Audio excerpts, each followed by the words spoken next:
apply the scientific method to your endeavors. Now, you don't have to take this too far. You don't have to get too specific, but just in general, become a scientist when it comes to the things that you want to do. So if you have something you want to achieve, you have a certain amount of success you want in your life, try different things out.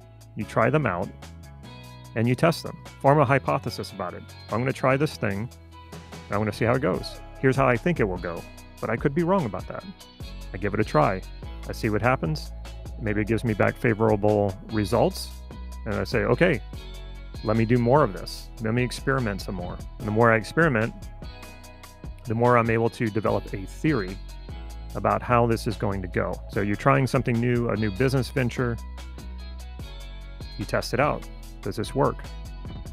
I would form a hypothesis about it. And then, again, detach any personalization to this. This is the idea about being a scientist. It's about experimenting, not taking anything personal.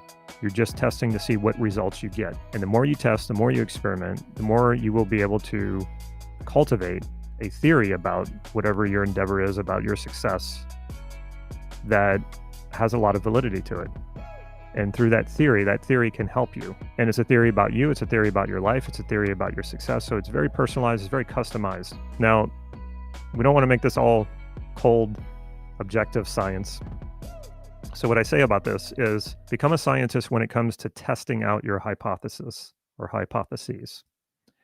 The little things in the back of your mind you want to try, writing that novel, surfing,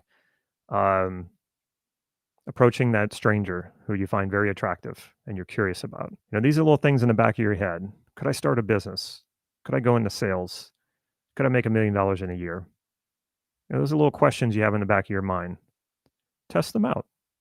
Form a hypothesis and test things out. Once you do enough testing and once you have a lot more clarity, it will become a lot easier to create what it is you want in your life. So a scientist when it comes to testing and experimenting, and then become the artist when it comes to creating. And a lot of times that's an alternating thing. Testing, creating, testing, creating. You test enough to get enough information, enough feedback. And again, the less personal you are about the feedback, the more clarity you're going to have about it. And the more testing you'll be comfortable doing. And you get to that point where now it's time to create and do that back and forth. Test, create, and I assure you that will change not only the way you go about achieving your success, but it will change the way you go about living your life. And it's a lot funner to do it that way. It's a lot funner to go about this, not worrying about if I'm going to fail and it's going to make me feel of low self-worth. Rather, I want to go about this discovering, exploring, experimenting, and then creating.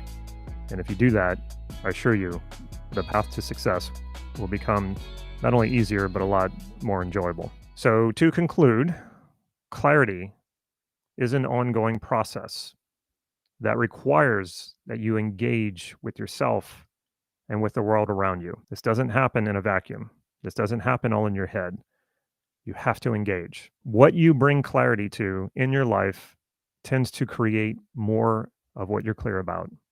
So if your fear has you focusing on all the things that could go wrong, the tendency will be that that's what you will create, or you'll be too afraid to do anything at all. So this is why it's so important to focus on what you want rather than what you don't want. Sometimes I do sessions with clients and it takes an entire session to find out what they want, because every time I ask them, what do you want?